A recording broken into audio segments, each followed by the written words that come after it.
짧은 인생을 살았지만은 인생이 참 어렵고 힘들다라고 하는 것을 누구보다도 많이 느낀 사람 중에 하나라고 저는 생각을 합니다. 제가 8살 때 예수 믿고 핍박받아서 참 길거리에 휴지 조각처럼 굴러다니면서 오늘까지 성장해서 하나님의 은혜로 제가 남들 할 수 있는 걸 다 했어요. 미국에 박사학위까지 해서 미국 대학 교수, 또 미국 배구팀 올림픽팀 감독도 하고 돌아가신 올림픽 정책실장도 하고 대학교 학장, 처장, 총장 안 해본 것 없이 다 하나님의 은혜로 참 했는데 마지막 일생일 때에 참 지나간 4년 동안 엄청난 그 어려움을 당해봤는데 모든 고난이 참 유익이다라고 하는 것을 생각하고 제일 행복한 사람이 누구냐? 예수를 구주로 살아계신 하나님의 아들로 믿는 사람들이 가장 행복한 사람이다. 그리고 이 참 좋은 목회자와 더불어 신앙생활을 하는 것만큼 행복한 일이 없습니다. 우리 사랑하는 김영길 목사님의 인성이라든지 지성, 덕성, 영성은 참 대한민국 목사님들 중에서 가장 하나님께서 사랑하시는 분이라고 생각을 하고 그분과 더불어 신앙생활하는 여러분 모두가 참 행복동산에서 사는 줄로 믿으시기를 주님의 이름으로 축원합니다. 저는 우리 학교 출신들이 세계 도처에 퍼져서 목회를 하는데 그들을 위해서 새벽마다 기도합니다. 우리 김영길 목사님을 놓고 정말 뜨거운 마음으로 기도할 때마다 여러분들 모두 잊지 않고 기도하는데 여러분들 이 땅 위에서 영혼이 잘됨 같이 범사가 잘되고 강건한 축복 속에서 승리하신 여러분 될 줄로 믿습니다. 그래서 오늘 제가 여러분들에게 말씀을 전하고 싶은 것은 뭐냐면 다윗의 모범적인 삶을 살자. 그럼 다윗의 모범적인 삶이라고 하는 것은 뭐냐? 한 가지입니다. 그것은 바로 여호와의 명령에 절대 순종하는 겁니다. 이 교회 성도 여러분들 정말 여호와의 명령에 절대 순종해서 이 땅 위에서 하나님이 가장 기뻐하시고 하나님의 마음에 합한 그런 교회가 되고 교인들이 되기를 주님의 이름으로 축원합니다. 오늘 제가 이 서론으로 말씀드릴 것은 뭐냐면 우리가 1969년도 제가 미국에 왔는데 공부하러 그때만 해도 미국이 가장 두려운 나라였다고 하는 것입니다. 그 이유는 막강한 군사력과 뉴클리어스 무기를 가지고 있기 때문이 아니라 경제력, 특히 기축통화를 미국 달러화로 쓴다는 것이었다고 하는 것입니다. 세계 제2차 대전 이전에는 영국의 파운드가 세계 기축통화였으나 2차 대전 후에 브렌튼 우드 협정 이후에 미국의 달러화를 기축통화로 삼았다고 하는 것 우리 잘 알고 있습니다. 그동안 60여 개 성상 동안 미국의 달러는 이 지구 위에서 막강한 위력을 발휘해왔던 것 우리 잘 알고 있습니다. 그러나 지난번 뉴욕발 금융 대란으로 달러화의 위력은 기세가 꺾이고 유럽을 비롯한 전 세계 경제가 요동치게 되었던 것을 우린 잘 알고 있습니다. 이 현상을 보고 우리가 믿었던 영원할 것 같은 달러의 힘이 무기력함과 허망함을 절감하게 되었습니다. 그리고 지난 4월에 한국 진도 앞바다에서 생긴 세월호 침몰 사건을 경험하고 아직도 한국은 이 문제 해결을 위해서 나라 전체가 몸살을 앓고 있습니다. 이것을 가리켜서 이단의 음모론이라든지 이단의 테러로 생긴 그야말로 마른 하늘의 날벼락이라고 말씀을 드릴 수가 있습니다. 이 참변을 보고 우리의 삶은 한치 앞도 예상할 수 없음을 절감하게 된다고 하는 것입니다. 또한 겨울의 도시로 생각되어지는 모스크바가 요즘 지구의 온난화로 인해서 눈도 없고 우리 서울의 겨울보다 평균 2도가 더 높다고 하는 뉴스를 듣게 됩니다. 이 현상들은 우리가 당하는 수많은 변화와 어려움의 빙산의 일각인 것입니다. 그러나 우리는 우리가 살고 있는 세상의 과학이 상상을 초월한 방향으로 발전되어 나가고 있다고 생각을 합니다. 그러나 저는 우리 인간들의 생사 화복을 주관하시는 분이 계신다는 것을 확실히 믿습니다. 과학이, 문명이, 경제력이 아무리 발전되고 발달된다고 하더라도 우리 인간들의 생사화복을 주관하시는 분은 한 분인 줄로 믿습니다. 우리가 세상을 살면서 그분께 순종하면서 살아가야 한다는 것을 더욱더 믿어야 할 때가 바로 21세기라고 하는 것을 전 여러분들에게 간곡하게 말씀을 드리고 싶은 것입니다. 앞으로 여러분과 여러분의 후손들에게 더 좋은 세상이 올는지는 모르겠습니다. 그렇지만은 여러분에게 더 좋은 세상이 온다고 하더라도 하나님의 능력이 더 명확하게 나타나게 될 것입니다. 따라서 우리는 본문의 다윗처럼 매사에 하나님의 명을 향하여 순종하는 삶을 살아야 되는 줄로 믿으시기를 주님의 이름으로 축원합니다. 그래야 여러분을 향하여 휘몰아치는 삶의 역경과 고난과 싸워서 승리할 수 있게 되는 것입니다. 베토벤을 낳은 어머니는 그가 어렸을 때 지병인 폐결핵으로 사망했습니다. 어머니를 여인 베토벤은 11살 때부터 극장을 돌며 국을 예술을 했다고 하는 것 우리 잘 알고 있습니다. 그리고 베토벤은 지병을 앓다가 귀머거리가 되는 신세가 되었습니다. 따라서 베토벤은 이 세상에서 그 누구보다도 많은 불행의 터널을 통과한 사람이라고 생각할 수가 있습니다. 그러나 그는 그 불행의 조건을 오히려 위대한 음악을 탄생시킬 수 있는 창조적 조건으로 승화시켰다고 하는 것 우리가 상식으로 알고 있는 이야기라고 하는 것입니다. 성경을 보면 시편의 기자도 고난의 긍정적인 면을 노래하고 있는 것을 우리는 알 수가 있습니다. 시편 119편 71절에 고난당한 것이 내게 유익이라 이로 말미암아 내가 주의 율례를 배우게 되었나이다 라고 고백하는 성경 말씀을 우리는 읽어볼 수가 있습니다. 사랑하는 성도 여러분, 여러분과 저의 인생을 가리켜서 우리가 일생이라고 부른다라고 하는 것입니다. 이 말의 의미가 뭡니까? 한 번 태어나서 한 번 살다가 한 번 죽는다는 것입니다. 그래서 인생을 가리켜서 원웨이라고 우리들은 부르는 것입니다. 이런 이례적인 삶을 행복하게 살지 못하고 슬픔과 탄식과 고통과 염려 속에 산다고 하면 너무나 억울한 손실이라고 말씀을 드릴 수가 있습니다.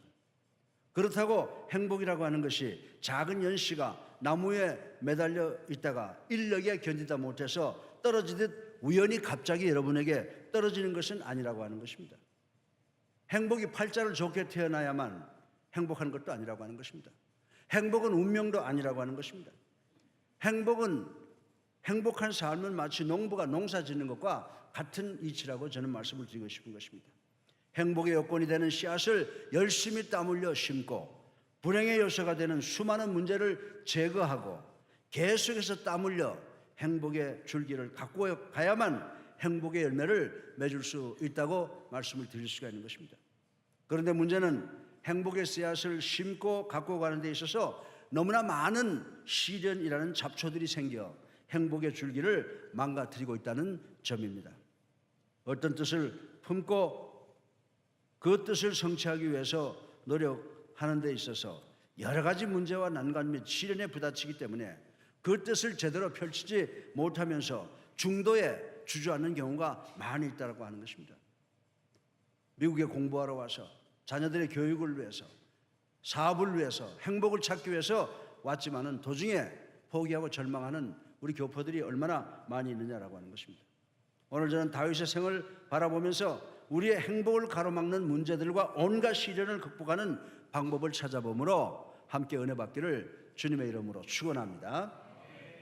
주님의 이름으로 축원합니다. 네. 오늘 여러분은 첫째로 다윗의 삶을 통해서 좋은 일 후에는 시련이 찾아온다라고 하는 그 인생의 원리를 발견해야 된다고 저는 생각을 합니다.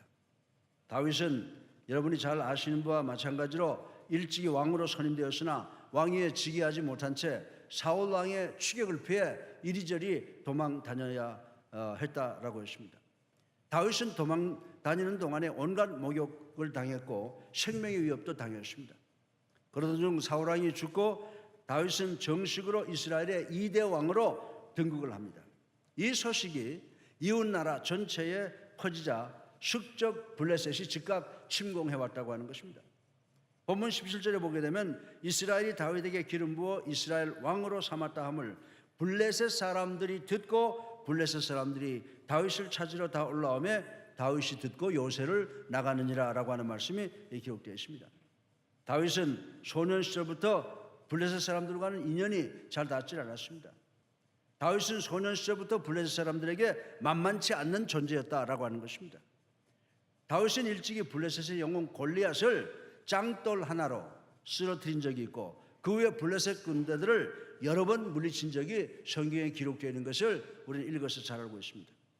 따라서 블레셋은 다윗이 임금이 된 것을 두렵게 여겼습니다. 다윗이 임금에 즉위하자마자 블레셋은 초장의 이스라엘을 박살을 내자라고 생각을 하고 총공세를 펴서 다윗 왕국을 무너뜨리려고 공격을 시작을 했습니다. 다윗은 오랜 기간 동안 온갖 모욕과 고난과 고통과 가난과 괴로움을 겪다가 영광스러운 왕위에 즉위해서 이제 좀 편해보자, 이제 좀 영광을 누려보자 라고 생각하자마자 블레셋 군대의 침략을 받는 모습을 여기에서 보게 됩니다. 우리나라 사람들이 잘 사용하는 말이죠. 호사다마라는 말이 있듯이 좋은 일 곁에는 고통스러운 일이 항상 따르기 마련이라고 하는 것입니다. 사랑하는 감사 한인교회 성도 여러분, 여러분이 미국 가서 부자가 되었거나 미국 가서 유명인이 되었다거나 권력을 얻었다고 한번 가정을 해보십시다. 그러나 일시적으로 성공했다고 해서 자만해서는 안 된다는 것을 전 여러분들에게 말씀을 드리고 싶은 것입니다. 인생의 위기는 실패했을 때보다 성공했을 때보다, 실패했을 때보다 성공했을 때, 어려울 때보다 평안할 때, 가난할 때보다 부자가 되었을 때, 낮은 자리에 있을 때보다 높은 자리에 있을 때가 더 위험한 시기라고 하는 것을 우리 모두는 알아야 된다고 하는 것입니다. 그래서 사도 바울 선생은 뭐라고 말씀하고 있습니까? 스스로 섰다고 하는 자는 넘어질까 조심하라고 우리에게 교훈하고 있는 것을 우리는 잘 알고 있습니다. 전화를 발명한 사람은 알렉산더 그레햄 벨이라고 하는 것 우리 잘 알고 있습니다. 그분은 평범한 교수였습니다. 그분의 아내가 청각이 나빠서 그 교수는 아내에게 보청기를 만들어주려고 노력했으나 실패하고 말았습니다. 그러나 그 노력의 부산물로 전화기가 만들어졌다고 하는 사실을 우리는 알아야 된다고 하는 것입니다. 사랑하는 성도 여러분, 문제 속에서 나온 아이디어는 위대하다고 하는 것을 우리는 알아야 됩니다. 모든 생물도 새로운 환경에 처하면 그에 맞춰 변화가 된다고 하는 것입니다. 그런 것들의 아이디어가 되어져 새로운 것들을 발명하게 된다고 말씀을 드릴 수가 있습니다. 그러므로 여러분들이 미국에 와서 연구를 하든 사업을 하든 직장 생활을 하든 정치를 하든 변화에 적응할 줄 아는 사람들이 되어야 된다고 하는 것입니다. 그래서 미국의 위대한 교육자인 칼 라저스라고 하는 사람은 교육의 목적을 변화에 적응하는 것이라고 정의를 내린 것을 우리는 알 수가 있는 것입니다. 여러분들이 잘 아는 까마귀라고 하는 새가 있습니다. 까마귀가 제일 좋아하는 것이 호두라고 이야기를 합니다. 그러면 그 까마귀들이 어떻게 호두를 까먹는지 여러분들 아십니까? 까마귀들은 호두 알맹이를 물고 하늘 높이 올라가서 단단한 바위에 떨어지게 합니다. 그러면 떨어진 호두는 깨어지고 영리한 까마귀들이 급강하여서 고소한 호두알을 먹어 치운다고 하는 것입니다. 사랑하는 성도 여러분, 사람은 실수와 시련을 통해서 연단됩니다.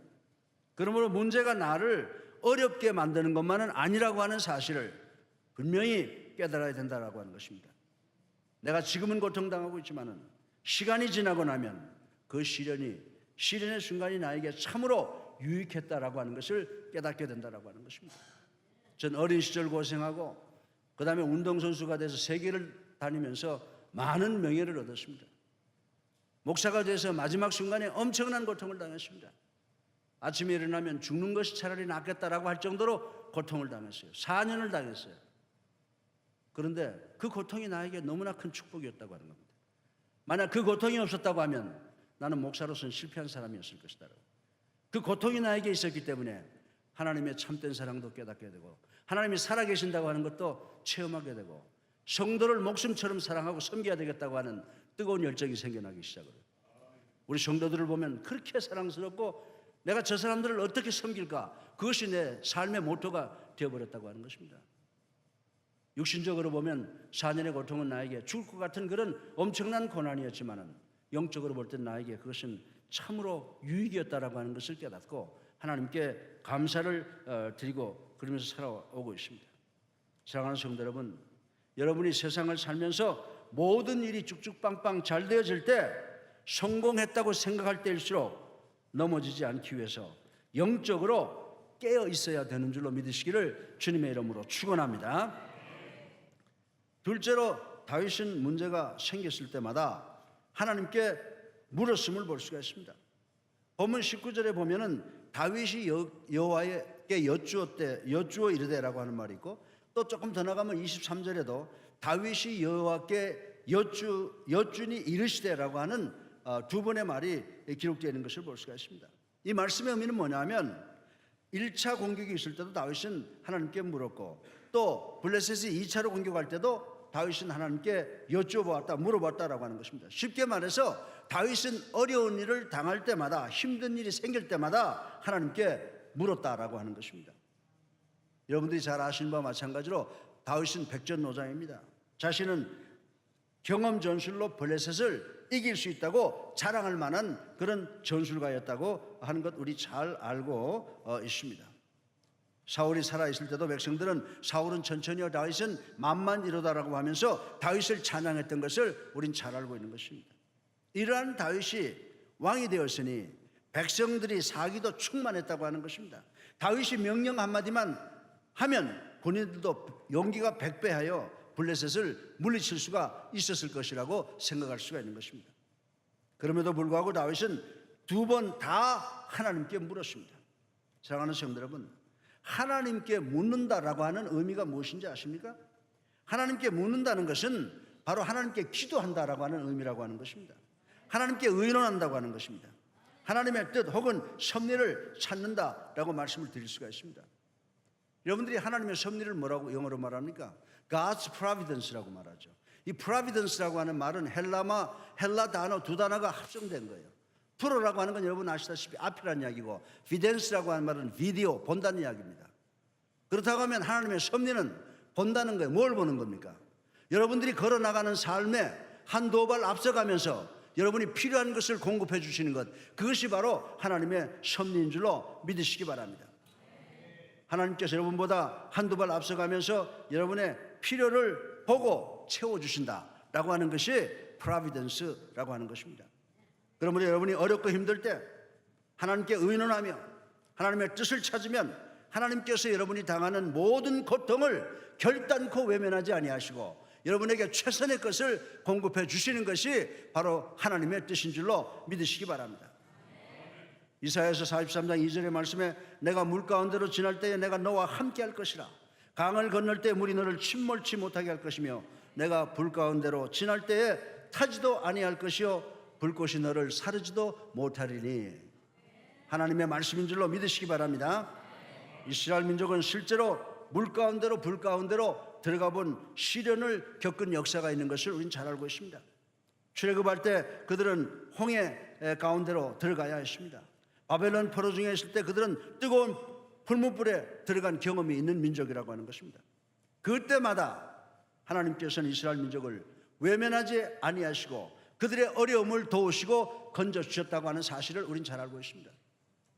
예수를 구주로 살아계신 하나님의 아들로 믿고 영접한 모든 하나님의 백성들에게 이스라엘 민족을 보호하고 인도하셨던 그 하나님의 능력이, 그 하나님의 사랑이 우리 사랑하는 성도들과 함께 하실 줄로 믿으시기를 주님의 이름으로 축원합니다. 저는 운동선수이기 때문에 운동예를 많이 듭니다. 시드니 올림픽 여자 다이빙에서 우승한 미국의 로라 윌킨슨이 오른쪽 다리 골절상을 당한 것은 올림픽 개최 불과 몇 개월 전이었습니다. 코치는 윌킨슨 양을 향해서 올림픽 출전 불가를 선언하고 말았습니다.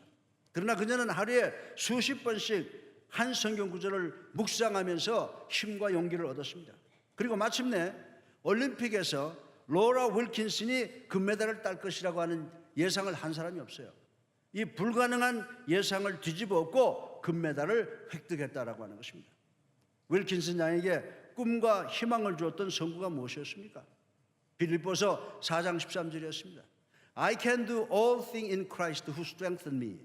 나에게 능력 주시는 자 안에서 내가 모든 일을 할 수 있느니라. 아멘.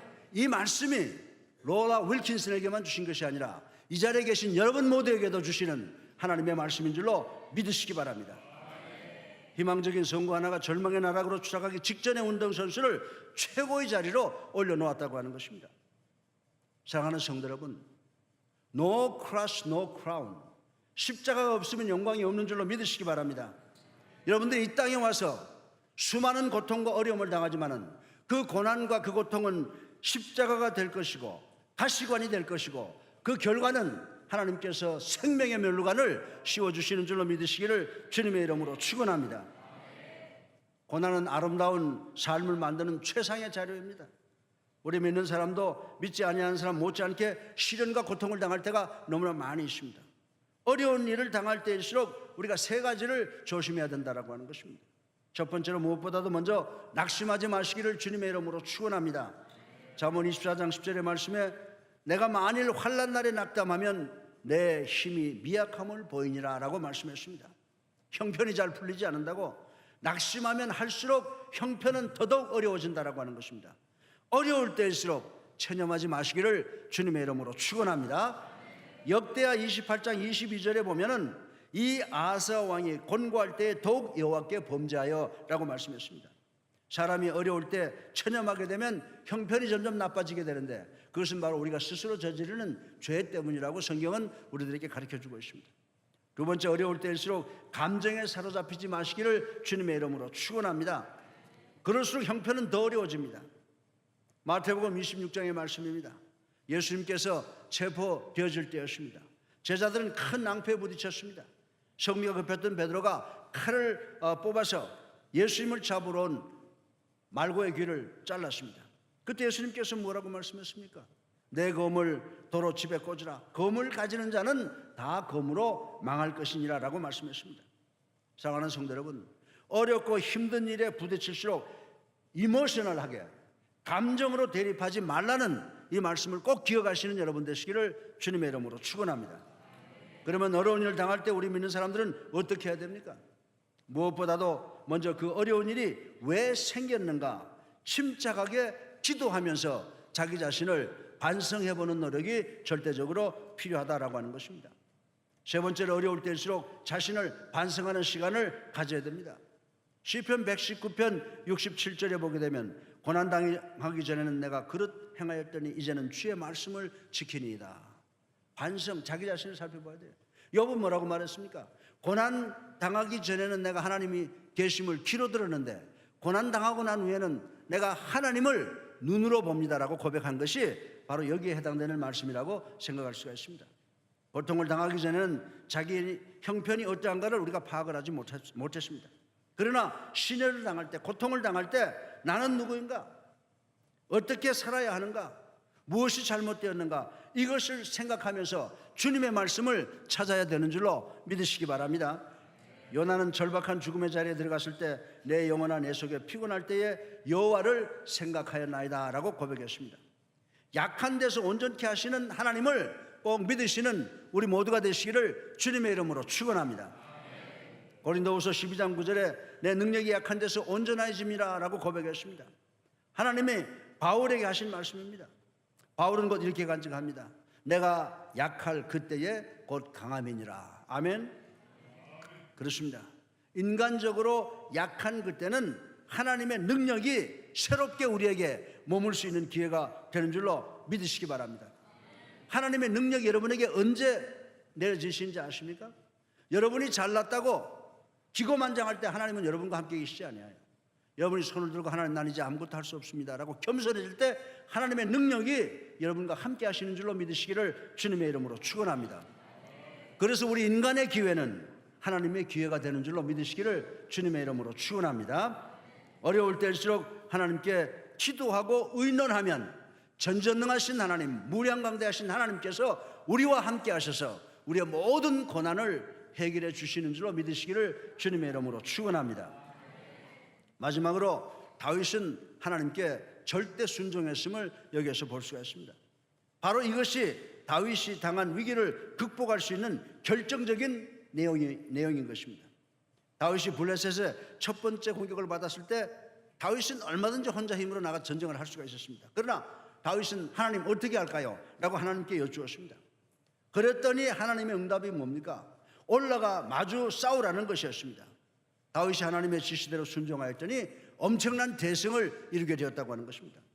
두 번째, 블레셋이 이스라엘을 공격했을 때도 다윗은 하나님께 물었습니다. 그랬더니 하나님께서 이번엔 야 너 올라가지 말고 뒤로 후퇴 숨어 있다가 습격하라라고 하는 응답을 받았다고 하는 것입니다. 다윗은 그대로 행했더니 승리했다고 그랬습니다. 본문 25절에 보면 이에 다윗이 여호와의 명령대로 행하여 블레셋 사람을 쳐서 이겼다라고 하는 말씀이 기록되어 있습니다. 사랑하는 성도 여러분, 우리 같으면 이런 생각을 할 것입니다. 하나님, 지금 똑같은 상황입니다. 똑같은 적군 블레셋이 쳐들어왔습니다. 그런데 상황은 똑같은데 왜 앞뒤가 이렇게 다릅니까? 전에는 올라가라고 하셔놓고 지금은 왜 이렇게 숨으라고 습격하라고 하십니까? 라고 반론을 제기할 수가 있었을 것입니다. 그러나 다윗은 무조건 순종했습니다. 사랑하는 성도 여러분, 순종이 제사보다 낫다고 하는 말씀을 꼭 기억하신 여러분 되시기를 주님의 이름으로 축원합니다. 여러분들이 이 성경을 가리켜서 로고스라고 그러죠. 언약의 말씀이라고 그러죠. 근데 여러분들이 성경을 열고 읽다 보면 여러분에게 주시는 말씀은 레이마라고 그러죠. 그 레이마가 뭡니까? 레이마의 원어가 파워, 권능이라고 하는 것입니다. 이 언약의 약속을 여러분들이 믿고 읽게 될 때에, 여러분에게 주어지는 말씀이 될 때 하나님의 권능이 여러분에게 나타나게 되는 줄로 믿으시기를 주님의 이름으로 축원합니다. 근데 하나님의 권능은 언제 나타나는 줄 아세요? 여러분들이 신학을 박사학위를 몇 개 가지고 있어도 이 성경 말씀을 이해할 수가 없어요. 인간이 이 성경 말씀을 이해할 수 있다고 하면 이거 하나님의 말씀이 아니에요. 근데 언제 여러분들이 하나님의 말씀을 이해할 수 있게 되는지 아십니까? 여러분이 하나님의 말씀 앞에 절대 순종하겠다고 결단할 때 여러분들의 그 작은 머리로, 우둔한 머리로 이 말씀을 이해할 수 있게 되는 줄로 믿으시기를 주님의 이름으로 축원합니다. 성서학자 스컬레이는 고대 이스라엘의 역사를 보면 세 가지 시대로 구분하여 신앙의 세 가지 차원이 있음을 설명해 주고 있습니다. 제1기를 보면 애굽 노예 생활은 억지로 일하던 시대이고, 제2기는 광야 생활은 한편으로는 하나님의 계명을 들으면서 또 반대편으로는 방황하며 갈등하며 하나님을 떠났다라고 하는 그런 시기라고 하는 것입니다. 세 번째 3기는 가나안 정착 생활은 하나님께 순종하며 감사하는 기간이었다라고 했습니다. 사랑하는 성도 여러분, 21세기를 살아가고 있는 우리 역시 세 가지 차원의 신앙을 겪고 있다라고 하는 것입니다. 첫 번째 단계는 억지로 믿는 때입니다. 억지로 끌려서 교회 나오고 예배 드리고 시키니까 성경도 읽고 기도도 한다라고 하는 것입니다. 제 2단계는 한편으로는 신앙생활, 또 다른 한편으로는 세상 사회를 왔다 갔다 하는 단계에 들어가 있다라고 하는 것입니다. 세 번째 단계는 하나님의 말씀을 따르고 그대로 생활하는 것을 즐긴다고 하는 것입니다. 사랑하는 성도 여러분, 세상의 어떤 가치보다도 하나님의 영광을 위해 사는 것이 기쁘고 무한한 가치를 느끼고 행복한 삶을 살게 되는 줄로 믿으시기 바랍니다. 우리의 신앙생활이 가나안 복지에 머물러 있어야 되는 줄로 믿으시기를 주님의 이름으로 축원합니다. 옛날에 어떠한 임금님이 신하들이 얼마나 순종을 잘하는지 테스트를 하기 위해서 3명의 신하를 불러서 경들은 저 연못의 물을 떠다가 왕실의 항아리를 다 채우도록 하시오라고 명령을 했습니다. 그들은 그 명령을 받자마자 연못으로 가서 물을 떠다가 항아리를 채우기 시작을 했습니다. 그러나 모든 항아리는 금이 가고 깨진 것도 있어서 아무리 채워도 항아리가 채워지질 않습니다. 몇 번을 채우다가 2명의 신하는 아이고 우리 임금님이 나이가 먹더니 노망을 하셨나 보구나, 이건 아무리 채워도 채워지질 않네 라고 화를 내면서 도중에 그만두었다고 하는 것입니다.